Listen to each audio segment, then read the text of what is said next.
In case you were wondering how things are going for Kari Lake over in her Arizona Senate race, the answer is horribly. I mean, at this point, things could literally not be going worse for Kari Lake as she attempts to run for Senate in the state of Arizona. A new poll came out this week that added to her problems.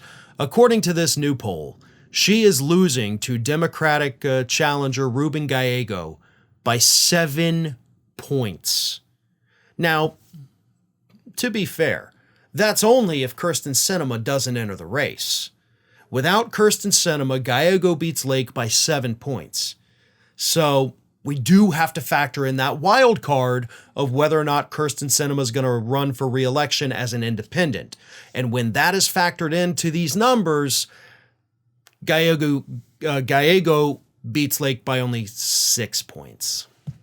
So he goes from beating her by 7 to beating her by 6.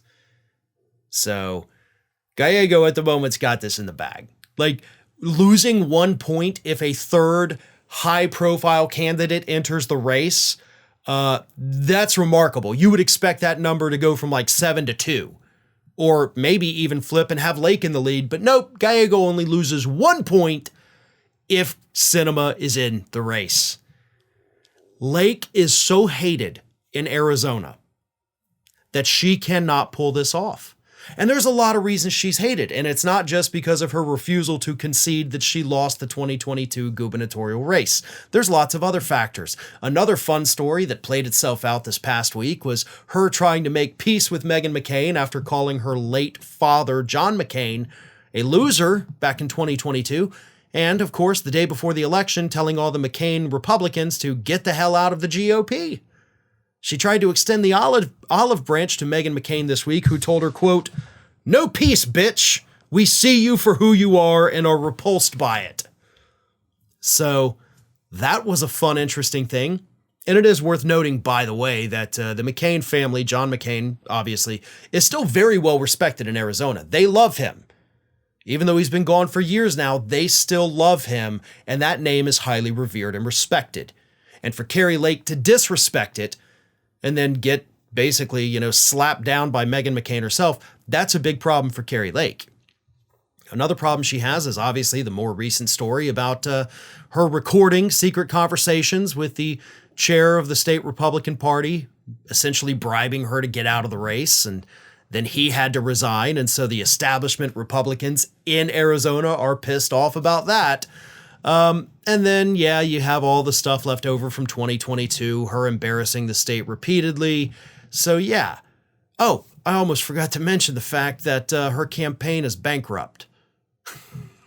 They owe more money in debts than they have cash on hand and cash coming in. So by definition, they're bankrupt. They don't have any money. So she got no money. She got no friends. She got no allies.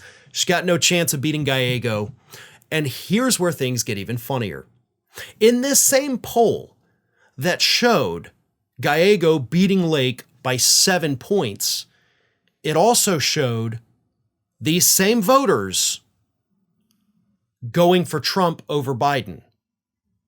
So we've got like a majority of Republican or right-leaning independents who say, oh, hell yeah, I'm voting for Trump. Okay, but what about Senate? Oh, I'm voting for Gallego. I'm not going for that crazy lady. So she can't even win among Republicans.